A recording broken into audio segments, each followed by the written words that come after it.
something put on through the Smithsonian Institute. It's called a laser training.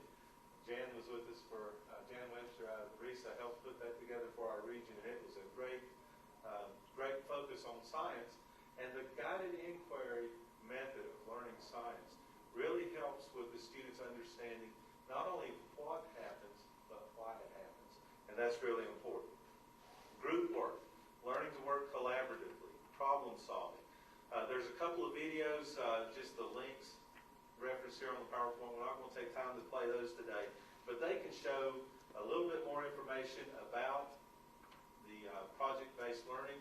And also the bottom link that's a little longer is a video about New Tech High School, and that's the type of vision that we're looking for in this school. But again, as far as the instructional approach, we're going to focus on collaborative work.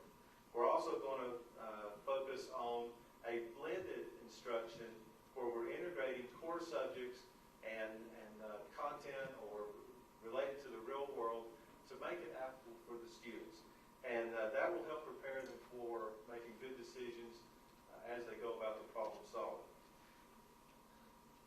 Mr. Nyslow's here from our early college, and they have an intense focus in that small school environment on teaching and learning.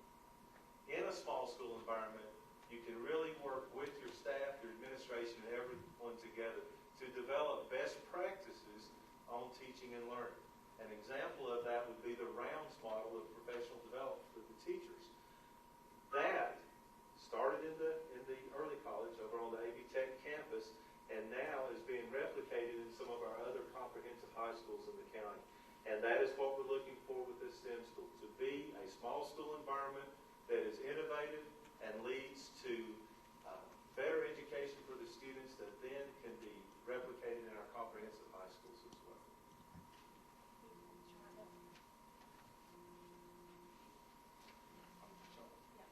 So Jan Webster's in the back. She was on our committee. I don't think you stood, but thank you so much. So now it's time, because this is kind of like our unveiling, and it's so exciting to me because this is what it's been working so hard to get to. So while Leland's pulling the chart, here's interaction. It's under publisher, under a PDF. If I have to ask you, Bob, to give me a word that describes Asheville, what would you say? Now, Bob, maybe I should have started with Ann. Beautiful. Eclectic. Okay, eclectic.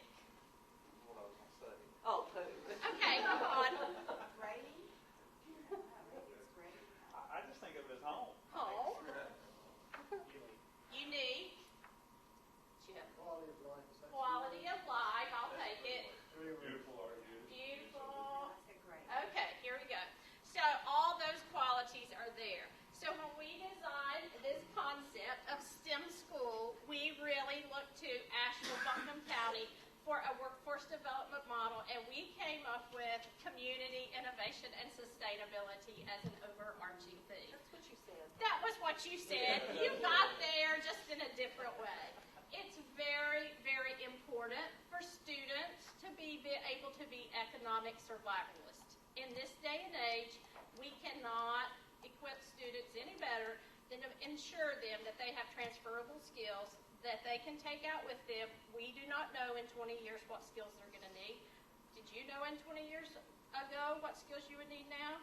You didn't know an iPad would exist 20 years ago. But you're thankful you took typing, remember, in high school. That's a transferable skill. We've just got to ensure that we replicate whatever we can do for our students. So we're very excited about this because what we want to do is bring back our students who maybe go away. It's good for them to go away to school, but we want to bring them back and make them a strong part of our economy. So when we, as the committee, thought about Buncombe County and Asheville, about the words you said, we think of the job market and what kind of jobs will be in this area. And truly, if you think of applied engineering and technology, you see that with our advanced manufacturing partners, that wonderful gaming community that we have, we can hit this highlight. And then we're all about hospitality and tourism. And environmental studies. And we can definitely see ourselves in sustainable tourism. So this is exciting for us. We want this STEM school to replicate what our community is, that we're going to ensure economic success for our students. So with these two overarching themes of applied engineering and technology and hospitality and tourism and environmental studies, and you'll notice for future consideration is integrated and innovative medicine. Now, you can cheat. This is in your handbook in the back, okay? But I like it up here. So through an effort of Project Lead the Way, which is already in our middle schools, and please note that I know this is a linear model, but please realize this will be fluid, okay, and ever-changing, but this is kind of what it's going to look like. So you just kind of have to go with me here. So you might have students that love engineering, and they may be able to take this engineering kind of piece over here. Or we desperately need to ensure our kids can look at computers and programming. Computer programming is a must. So we might have kids that love that. In the food science world, there's nothing better than knowing how E. coli starts, okay? And that's very important. So we have that in there too. And how many of you own your own business? That's fair entrepreneurship. The chamber has a 5x5 initiative, but overlaying everything is entrepreneurship. We have to make sure, that that's in there. And then over here, it could be climatology, but we might have a student that loves forensics or biotech and agri-science or whatever it may be. We want the possibilities for them to be endless. This is a key component, shadowing, mentorship, internship. We have to make sure that our walls are not closed here, that community is our resources, and our student learning doesn't stop here. It's out there in that real world. Oftentimes, it's better to figure out what you don't like to do than what you like to do. Why is she pointing? Anyway, also our partners, and we know that extension will go with AV Tech, NC State. Students can take courses from many partners, including the North Carolina School of Science and Math, where we desperately need to tap those resources as well. So we're very excited about this model. Think about a company wanting to come to Buncombe County and just can say, we have a STEM school that can equip our students, bring your business here. It always hits home for me when in the newspaper, the true test of the career builder, when Eaton Corporation is running ads and they need engineers and they need AutoCAD and they need Microsoft, this is where the rubber meets the road. We need to make sure we're teaching our kids what they need to be successful. And the date of that would be, this was June 24th, 2012. So that's kind of the concept chart. Please know it's fluid. And what it looks like there, opportunities are going to be endless for students. So that's exciting. Okay. Yep, I'm done. Leland's going to go with what we know. And this is just what we know. Okay, what we know. Opening fall 2013. That is our goal. When we open up, though, very similar, and we've learned a lot through the rollout of early college. It's not to go, we can't go full scale, all 4 grades at one time. But what we like to do is roll in 75 ninth graders, and then invite 25 of the 10th grade class to also be a part of that first cohort here. And again, because this is a different school, a different curriculum, we would really, though, refer to all of these students as year 1 attendees. The academics will be a variety of blended courses, college courses, and honors courses.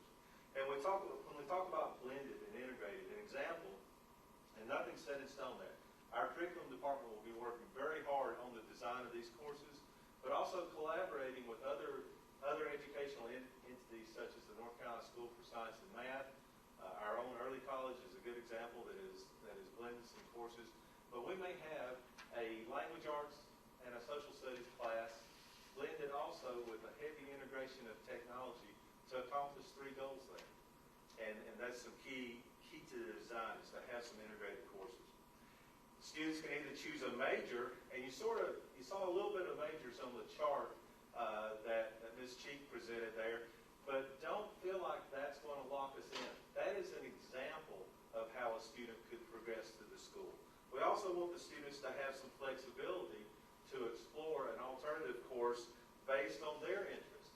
Now, we as a school system, we will have to help that student match those interests with educational opportunities, but again, going outside the four walls of the school, looking at post-secondary education partners both in the surrounding community and through distance learning. We're also in the exploration about being a hub or satellite campus for the North Carolina School of Science and Math. They have some pretty exciting opportunities available through distance learning that we want to take advantage of. Health and PE, you look at that bullet and you think, okay, why is that there? Ask Tim. When you've got a design to accommodate a physical education class, it throws another wrinkle in the business. In the business of designing a school. And it is a North Carolina graduation requirement. Not only the physical education portion, but also the health portion. Those are graduation requirements.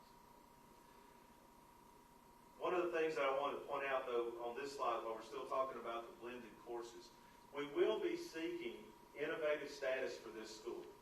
And we're exploring different methods of doing that because that gives us some of the flexibility to design the curriculum in the best interest of the students. We've talked to a gentleman named Rob Hines with the Department of Public Instruction. He is sort of our contact with DPI in this process. You've also heard a reference to Dr. Sam Houston, who's the president and CEO of the North Carolina Science, Mathematics, and Technology Education Center. That's another partner that we've explored some options with. And then Dr. Tony Hammond that Ms. Swanger also spoke about with the New Schools Project. So we're looking at different things, ways to do that. Okay, all year one. When we're talking about our curriculum offerings for our students, we really want to give them a foundation in year one. And I use this description when I talk to students counseling. I've also used this with my own children as they've gone through school. To build a strong, rigorous base that allows them lots of options in the future. And part of that would be the foundations of information technology and the introduction to engineering. There are concepts taught in introduction to engineering that are easily transferable into many career paths. To learn how to think of how you design a solution to a problem. That's applicable in all sorts of career paths. All students will have an individualized graduation plan. We want to work with the students to help them design how they're going to graduate from high school. We will still have to meet North Carolina graduation requirements.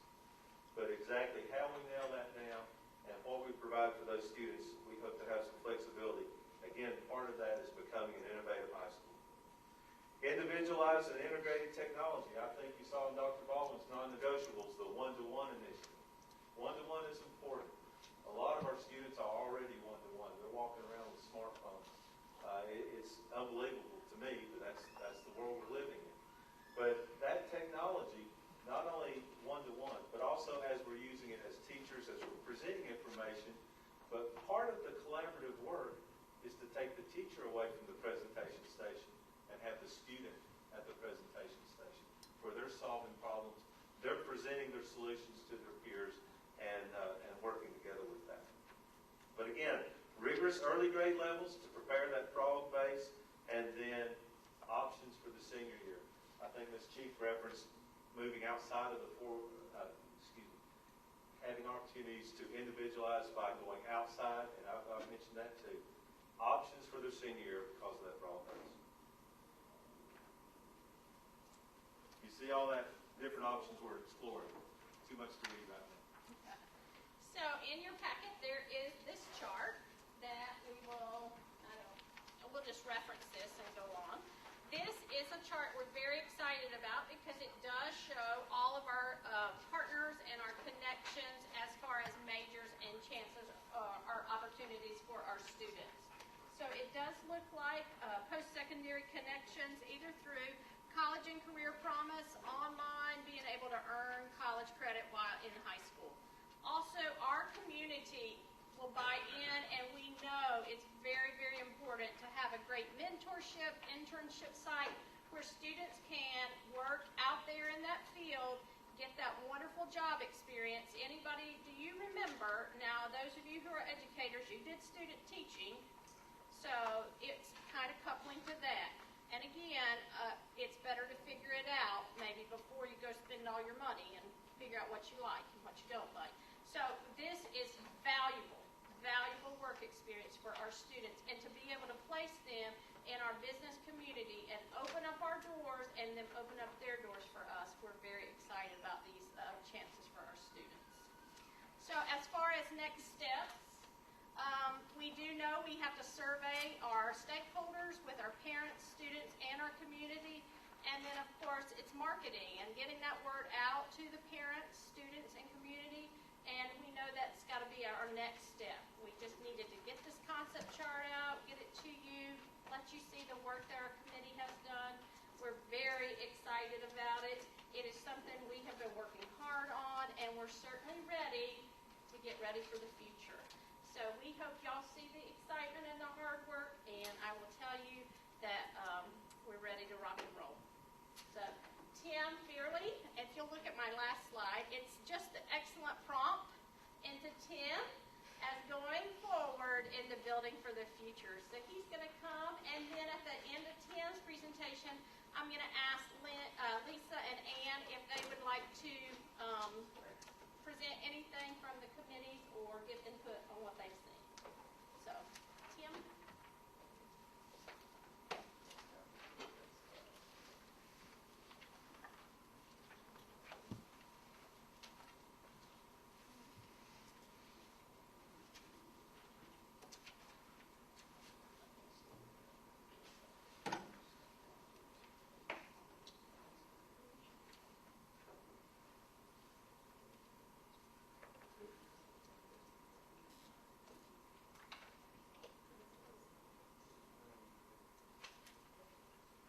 Good afternoon. I'm going to take you for a little tour of the facility here. We really held off putting a design out there and let the committee kind of develop the concepts before we kind of rush to conclusions. So right now this design is out there kind of being vetted by our directors. We've got comments from the committee, and I think someone said it's changing on a daily basis. Well, it is.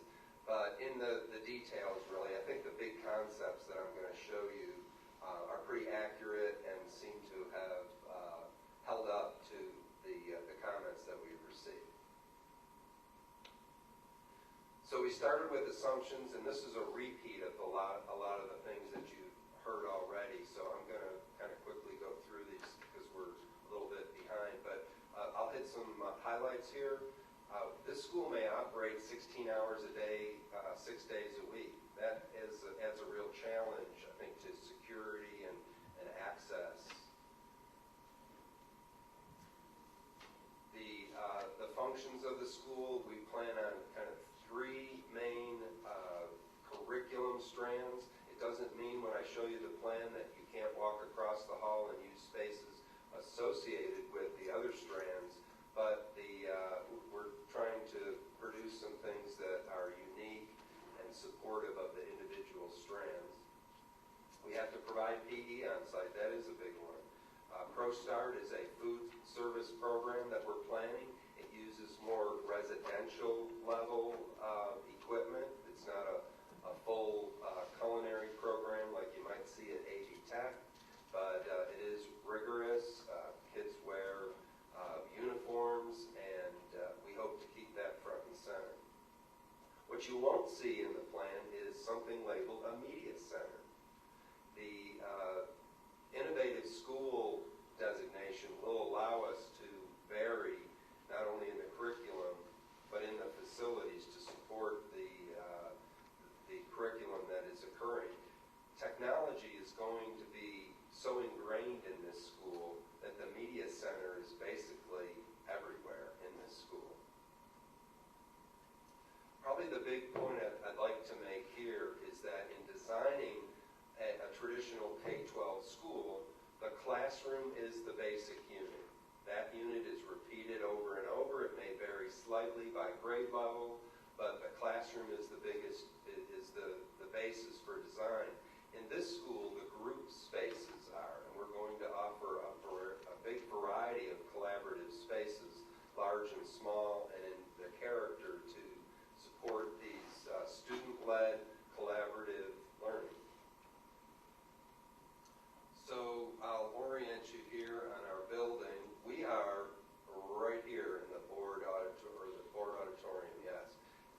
the old CEC area, and primarily we're locating this school in that area. It's a high bay space, 29 feet to the bar joist. That's a blessing and a curse. It makes some aspects of construction difficult, maybe more costly, but it's a very flexible space, so it really will accommodate what we're trying to do here. There is a mezzanine, maybe not everyone knows about that, but that's where our child nutrition department is currently located. They would be located out of there, as well as our testing department that is right here, so that we can keep isolation between the administrative uses and the school uses. And again, remember that 6 days a week thing, because kids may be in internships. We need to maintain an isolation not only from the administrators going in there, the public going into the school, but also from the school kids getting into the administration area and off hours.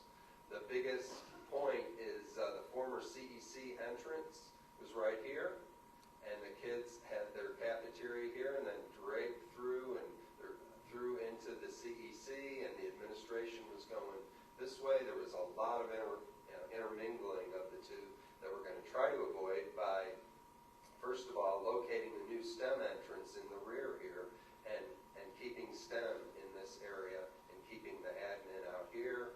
We do have our maintenance department and the technology department on the perimeter, and a few other uses on the perimeter that could ultimately become expansion area for STEM.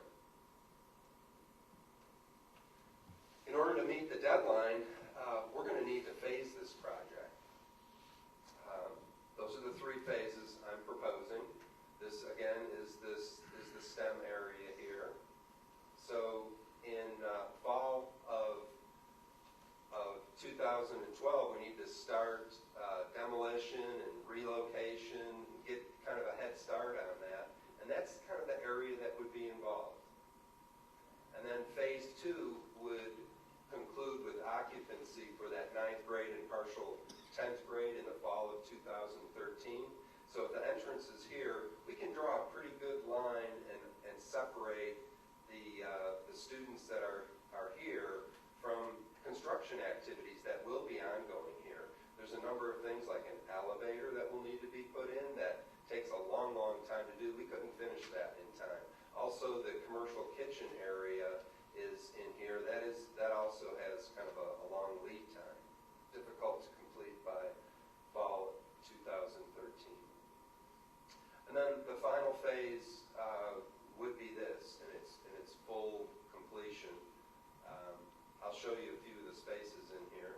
There's a mezzanine, so in fall of 2012 we can do demolition and do some work, but that wouldn't be available for phase 2. It would be available in phase 3, the completion, ready for summer of 2014 and fall of 2014.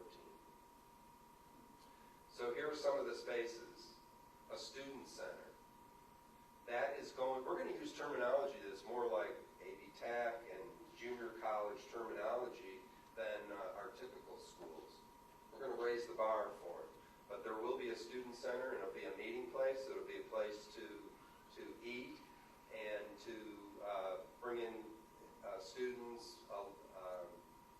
our stakeholders, and after hours time we can isolate that from the rest of the school if need be. The advisory center is as close as we can get to a media center in this school, but really what its importance is these T's around here are where the teachers' offices are. And they're not going to be closed offices. They're going to be open offices. Spaces will be shared because we'll have some adjunct teachers coming in, perhaps some folks in the business area. But this is where the students meet the teachers. We're calling it an advisory center. It's where that student project can be proposed to a teacher, or if some additional help is needed, touching base, because these kids will be working more in a group format.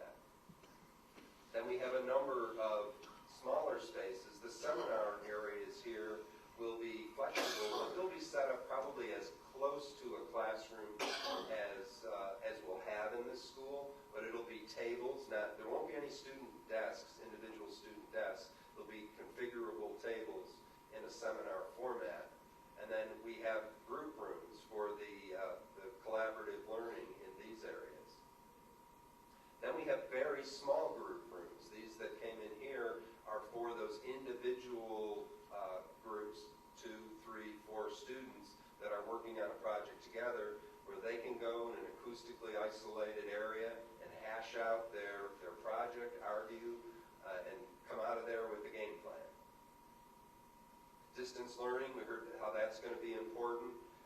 Not only will it be important that these kids have the option of getting distance learning opportunities that are outside the walls of the school, but we'll have the capability, when this becomes a successful school, to broadcast distance learning perhaps to our high schools and to others to take advantage of the unique classes that are offered here. Scale Up is I'll show you a picture of what this looks like. This is a concept of collaborative learning that is taking hold across the country. It was developed by a professor at NC State, and it is group learning with heavily laden with technology. There's a lot of argument and debate. It's a larger space. There's multiple groups that go out and solve a problem, then maybe come back and present to the larger group outside of their small groups. We have to provide some sort of PE, and we're proposing a gymnatorium. It'll have a stage very similar to our intermediate schools, except it'll be more half of a basketball court size with a sports floor. So it's a multi-purpose space, but it also can be an assembly space for presentations. I'm proposing that we relocate this board auditorium to a larger space that can be available here. It's a very unfinished space. This is something we may want to bid as a bid alternate, because it's not absolutely necessary for STEM, but it would be a multi-purpose space that could serve the board, allow appropriate videotaping, good acoustics, decent seating, some kind of low-rise, elevated, fixed seating with some area that we can put additional seats in if we have a big crowd, or a performance space. It can serve STEM for their largest presentations in here, and it can also serve the larger administration area as a meeting and presentation space, as well as for teacher development. Then the labs, those are the things that are unique to each of the strands where they have specific equipment. So say engineering has a robotics. Well, that equipment would be housed in a lab here. Perhaps you'd design it here, move across, and this would be more workshop-like, where in the communications or computer or technology side, their lab would look more like a computer lab. Gaming, graphics, those sorts of things. And we do need to provide a dedicated science lab for chemistry and all those uses as well. We have some administration space in the vicinity of the student center and a kitchen. And then some peripheral spaces that are around it. Testing is currently housed in here. We would relocate. Newcomer Center are students. We'd leave them there, and they probably would end up eating in the student center. Not as concerned about the mixing of those kids. We think we have these warehouses over here, but we need warehouse space. So we've preserved right now 2 warehouse spaces that we can continue to use, and if in the future STEM is very successful, we need more space, perhaps we build a metal building out here somewhere for the warehouse space needs. Teacher training area, we already have a computer lab. Perhaps some of the teachers are adjunct and need a little update on this new teaching model here and what they're going to see. What we can do, can have a training area within there. We've relocated conference room A and B to what is what we're calling now conference room C. We do some upgrades there for acoustics and such. And then if the board does locate to this minitorium, then we could have conference room C in this location. Take out the daises and the elevated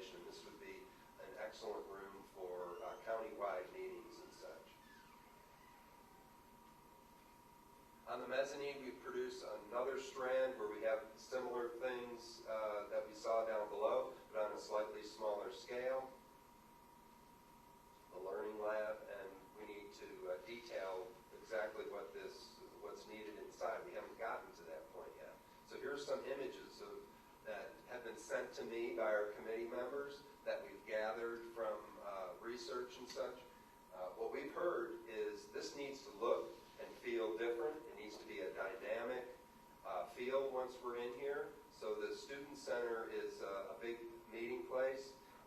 Functions as the cafeteria, but also for study on laptops and group meetings. The advisory center, again, is where the student meets the teacher for individualized guidance. Our group rooms have a variety of sizes. You can see the collaborative learning is a theme that we visit over and over again. Small group rooms, so perhaps we'll use some shipping containers like they've done here.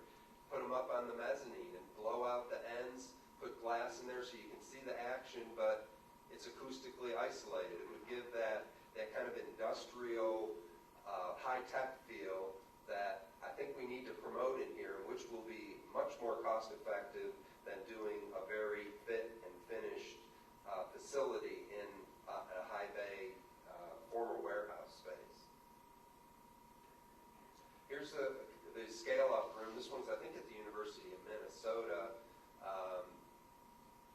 Again, NC State is where they develop, but you can see these collaborative spaces, a lot of technology. They can tap into these and then show the rest of the students how they're dealing with the project. The teacher's desk is typically in the middle, and they may start out with a very small lecture, but the students quickly get into the small groups and problem solve.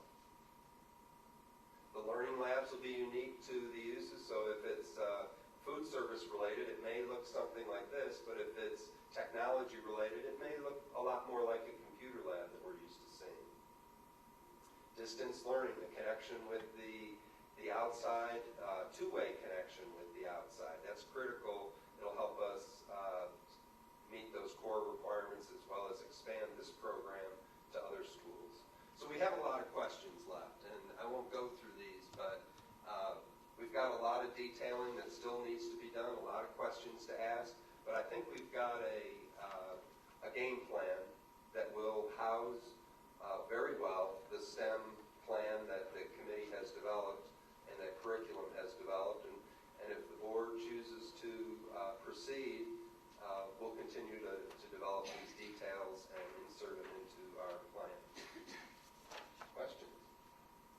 When will you vote on this? Proceeding with the plan? What Dr. Baldwin will do. What are the timelines for that?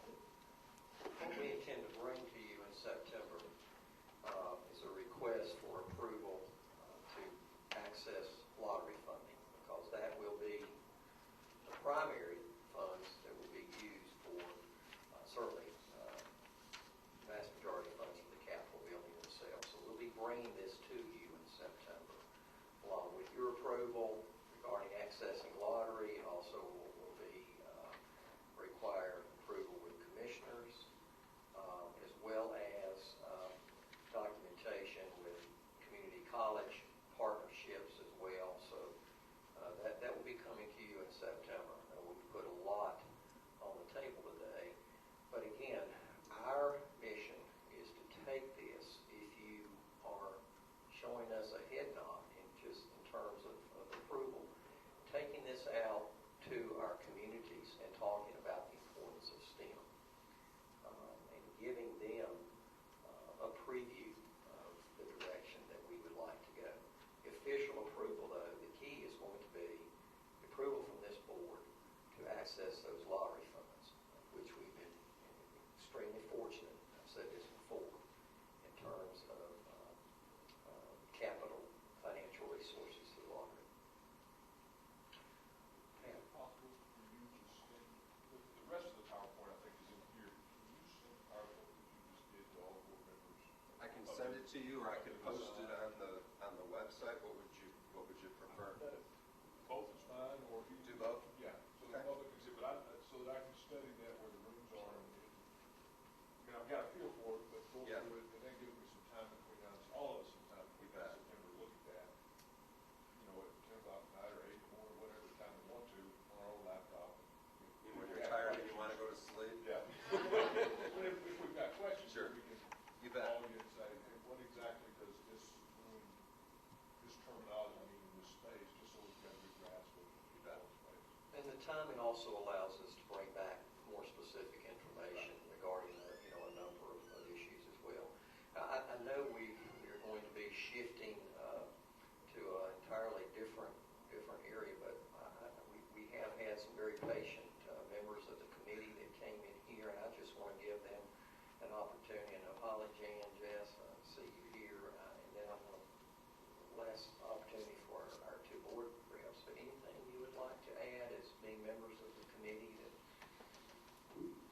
development in our future.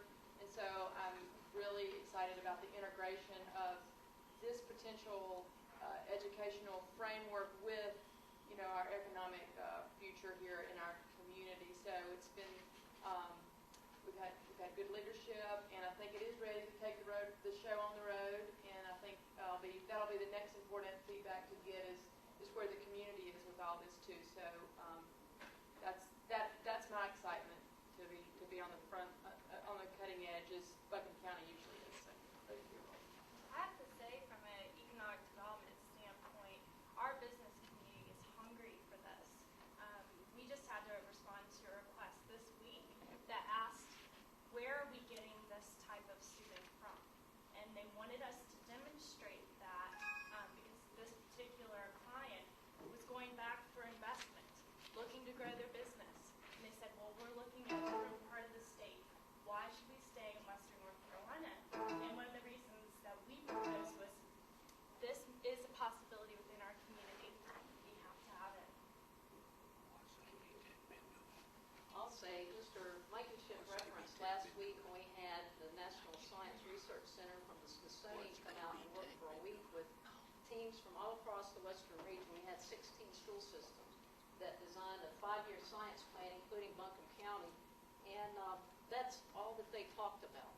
And it was really neat to also take the teachers out to some of our businesses, Borgwarner, Eaton, Biltmore State, the Germplasm at Bent Creek Institute. If you haven't seen that, that's amazing. But it was really neat to see the excitement from the teachers and also hear the national impact of what's going on. And this is really right on target. If you talk to Borgwarner in particular, they're looking for those engineers right now. So I'm excited. I have a 6th grader, and I'm really excited that this might be a possibility for her. Ms. Franklin, Ms. Ball, members of the committee, anything you would like to add? It's exciting to work with members of the community in an educational setting and to see and get the feel for what's out there. And I really appreciate the opportunity to do that myself, but also to have that connection so that I can see. I don't always visualize well, so I can actually see out there what's available. And it's exciting to be at a place where we can provide this for our students. We give lip service, not lip service. We talk about the 21st century and what those skills are. And this is the 21st century and what the skills are. And to be poised to provide that for all of our students. I'm proud of our system for doing that. Thank you. I just wanted to bring up from the viewpoint of a board member, I think STEM is, something that's long overdue in Buncombe County, this type of school. I think it's an excellent idea. I'm concerned about what I call some elephants in the room. The fiscal implications have not been discussed. They haven't been vetted by the board. In fact, the board wasn't even approached to approve the start of this whole process, which I've described in detail before at board meetings, that the circumventing of the board rather than coming to us first and getting approval to start these projects and getting our seal of approval on that. I think we're skirting the whole environmental issue here with this building, and there's a lot of questions to be asked. Why hasn't anyone done any testing in the past, knowing that we had vocational students here, that the CEC was here, we have the Newcomer Center, we have students coming all the time, and we have 287 parts per billion of TCE and a monitoring well very close to the building on the property. Sounds like a cover-up to me. Why wasn't anybody investigating this? Do we really care about our students, or do we care about our appearances? Speaking of appearances, at the committee meetings, I experienced going through the motions of getting stakeholder input. I didn't see any of it put into the actual plan in here.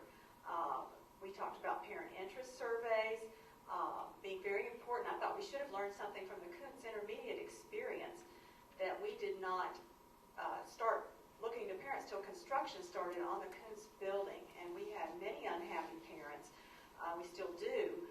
We ended up probably spending a lot more money than we would have normally because an elementary school model was what was proposed for that building, and parents are like, no way, we want unified arts for our sixth graders. We want band, chorus, string orchestra, all those things that they would normally have in a sixth grade experience. So I think I bring up the concerns that were never addressed in these meetings that were brought up. What about music? What about fine arts in a STEM high school? Those are questions parents want to know the answers to, and they want these things for their kids, and the kids desire these things to be a well-rounded person and find their niche. And sports, we're not even addressing, where would the sports program be? And here we are talking about starting construction in December. And when I say fiscal implications, what I've heard is $4 million proposed for the renovation, and using, now I just heard the lottery funds potentially. But Buncombe County is in debt by $140 million for school properties. And, we're not looking at the big picture. This all sounds like cosmetics to me, that, we're trying to get good PR. But before we can build something like this, we've got to dig deeper. Nobody talked about collaborating with UNC Asheville. Many UNC campuses have high schools on the property. Why was this never even brought up? Why did we just start with the central office and not even look at other options? There's schools within a school. Right here we have Asheville High School with a school within a school. We can't keep spending money like nobody's business. We have to look at living within our means and even making maybe a better choice if we do, utilize the university's resources by being on their campus. And you can see this collaboration happening with private colleges, not just public universities, all throughout the state. We're on the back end of the curve when it comes to starting a STEM high school, and we've got lots of great models out there to look at. Another concern brought up in our meetings was that there was, everybody was looking at STEM schools within the state of North Carolina. Well, if you just saw the recent results, I think it was U.S. News and World Report, the top 250 STEM high schools, not a single one was located in North Carolina. If we want to compete globally, why aren't we looking to these schools for models that are the top schools? I just see a lot of problems here. I see this is the kind of vetting that the school board should have done initially, and maybe look at these different collaborative efforts we could have had with AB Tech, UNCA, the school within a school. We have excess capacity in our existing schools. We have got to iron out our attendance lines. We need to look at redrawing those. We've got so many issues that we need to fix before we can even think about starting a new school. I can't even imagine. We created unintended consequences by building the intermediate schools because now we have crowding, under-enrollment at Valley Springs and Cane Creek Middle School. We are not maximizing the efficiency of our facilities. The school board needs better data to make decisions with, and we're not getting it. So these are things I'm going to bring up tonight at the 6:30 meeting, and we'll be making some motions in these areas. But again, we need a STEM high school. I just don't know if this is the right direction. I know it hasn't been vetted by the board. Ms. Ball and Ms. Franklin, I know we need to go ahead and transition, and I want to thank both of you for being involved at every meeting and representing this board in the process, and having an opportunity to convey your concerns throughout the entire process that involve a lot of stakeholders, as we pointed out tonight. And I do want to end by saying this. Tonight you're going to hear a presentation from Mr. Jeff Gorsuch regarding our ABC performance from the previous year, 11-12.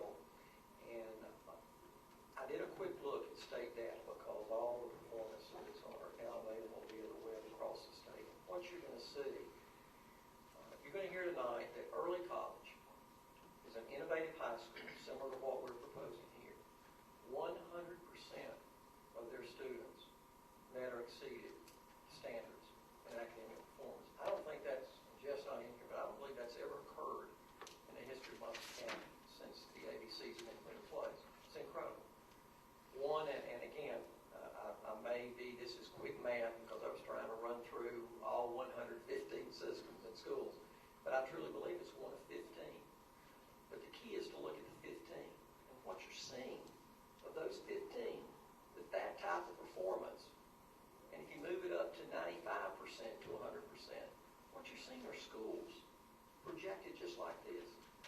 The specialized, the 21st century, the curriculum, the instruction that we're hearing. So again, we'll be bringing certainly much more information to you, and we'll be addressing some concerns we've heard tonight. We'll be bringing you those specifics as we always do.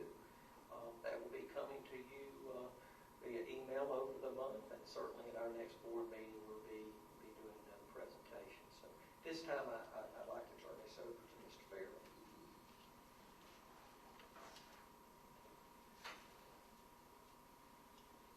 So we're going to transition to, go ahead. Before Holly and Jan, I got caught sticking out glass. yeah, Jan, come back in and Holly. Yeah. In spite of what I think may have just been stated by one board member with regard to her opinion, it appears to me that 39 members of this committee did an excellent job, including all the representatives from the various school systems, which included individuals from UNCAV Tech and one of the other secondary, post-secondary schools. I want to thank you. As a board member, I want to thank you for the work that you did and all the other members of the committee. Thank you very much. Thank you. We're going to transition to an update, and we got Michael Shore here from FLS Energy. He can tell you where we are and answer your questions regarding it. Michael, we cut your time really short, so you can kind of get through. I think we need to be out of here by 5, right? Yes. So it's 4:45. No problem. I just brought a few slides with me. And let me say, I heard the economic development person talk about a company that was threatening to leave beautiful Western North Carolina. That's not us. And I am very excited about the STEM school. We have 70 employees here, and these are the type of students, or these are the type of people that we hire for in our company.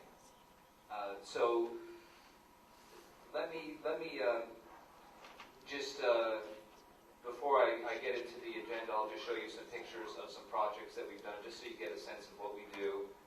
We are a solar development company. We develop commercial scale solar hot water and solar electric projects. And we're headquartered here in Western North Carolina, and we have projects coast to coast from Wilmington all the way to San Francisco. And in fact, here at Camp Lejeune, we're putting solar on thousands of homes, providing our military servicemen energy. And then I shared this one with you to connect with the STEM presentation that you just heard. This is about 20 minutes away in Haywood County at the Evergreen Packaging facility.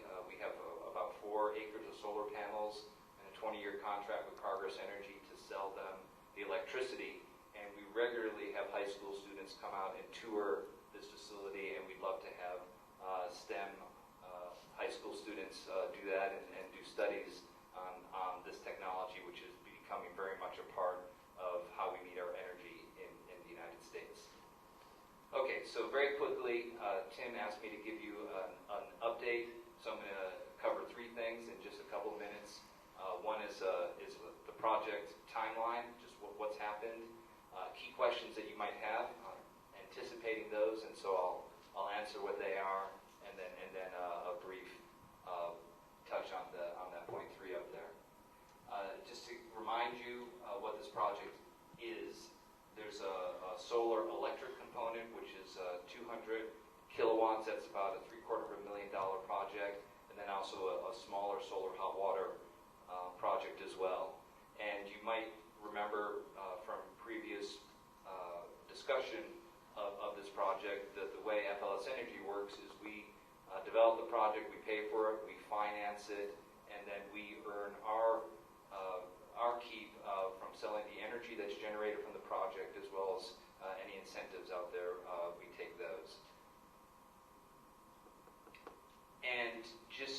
So we have hundreds of projects that we have developed, and here's just a sampling of projects that FLS Energy has developed and owns in Western North Carolina and elsewhere. And so this is a great win-win where we're providing energy to our clients at less than they'd be paying for conventional energy, and certainly creating jobs and helping the environment as well. So the project timeline: in the summer of 2011, FLS Energy submitted and won the RFP that the Buncombe County School System put out. By the fall, we had developed a preliminary design for the solar project, and we started our process, or continued our process, to find a financial partner to develop the project. And so naturally, if this is a close to $1 million project, it is critical for us to have financial partners to develop the projects, and so we were very much engaged in that search in the fall, and through the winter and summer, and unfortunately we have not succeeded in finding the right type of investor for this project yet. In the winter, there were some limitations regarding the Progress Energy SunSense program. You can ask me questions about that if you like. And here's where we are now. We had a particular financial partner in mind. They backed out in March, and so we are still in the process to cultivate a new investor for the project. And we are unable to develop the project without an investor. So I have 3 questions that are probably on your minds. First is, why can't we proceed at this time? And we, as I just said, we do not have a financial partner lined up. There is certainly a possibility this year that we can get a financial partner lined up to do all or part of the project, and we are targeting also to work on this project in 2013. If it doesn't happen this year, the challenge, just so y'all understand what's possible, is as solar becomes more mainstream and more accepted, the financial institutions out there have a tendency to want to invest in larger and larger projects. Where a few years ago, $1 million projects were very common for banks and other investors to put their money into. Today, the solar market gravitates towards projects that are much larger. So that's kind of the challenge for us, is that this project is smaller than the target that's out there. In some ways, it's almost a success of the industry, where 5 years ago there were no solar projects, and 3 years ago $1 million project was a large project, and now $10 million, $100 million projects are commonly being developed in North Carolina and across the country. Okay, just a couple more slides. So what are the prospects for Buncombe County Schools to get solar going? I'd say in the near term it's challenging. There are only a small handful of companies in North Carolina that have the financial and wherewithal to develop and own projects the way that we do. Certainly the school system is always welcome to purchase the project on your own, but like many of our clients, you have capital that you want to put elsewhere. So when you're able to have a third party come in, kind of like a utility, develop a project, own the project, and then you buy the energy for an equivalent or lower cost than your conventional energy, that's a pretty good deal. And so we still hope to be able to provide that service to you, but that may or may not be the case. Over the long term, the prospects are good. The costs of solar are declining dramatically. It's unbelievable what is happening to this industry. So here's my last 2 slides. One is just so you have a sense. FLS Energy incorporated in 2006. The cost of a solar panel, a solar module, was about $3.50 a watt. And today, this graph goes through 2011. Today we're buying solar panels at less than $1 a watt, 85 cents a watt. It's predicted to go down to 65 cents a watt by the end of the year. So there's just an incredible amount of success in the industry. Certainly we hope we can bring that success to the ENCA school project. And then lastly, just to give you a sense of what is going on in North Carolina, 5 years ago there would have been no bubbles on the map of North Carolina. Now there's incredible projects, from military to homeowners to businesses all over the state.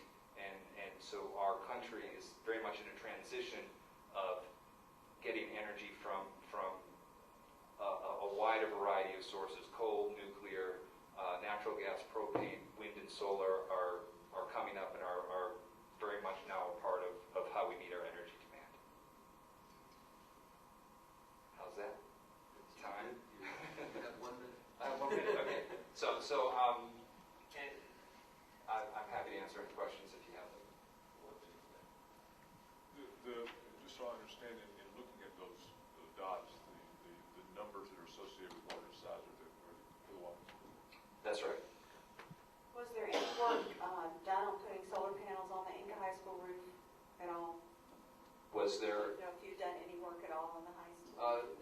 No, we don't. We do not even have a contract signed with the school system yet, so we haven't done any work.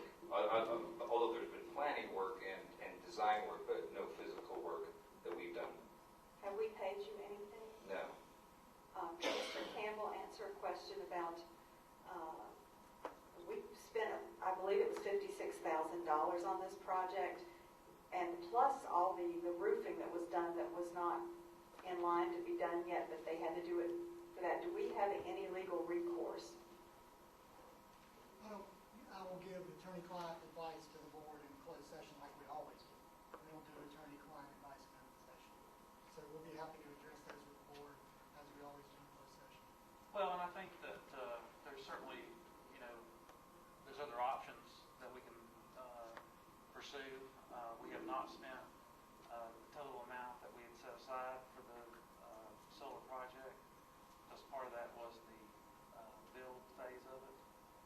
Did we spend the $13,000 on the attorneys paid for negotiating a contract? I don't know where the $13,000 came from. Again, if you recall, I think there was $13,000 in the budget for some engineering. Well, No, for the it's construction phase for our architect to oversee the construction. Well, I saw that for negotiations. There has been no $13,000 Well, I fee. constantly ask you for a detailed, itemized list of what we've paid you, and I have not received it.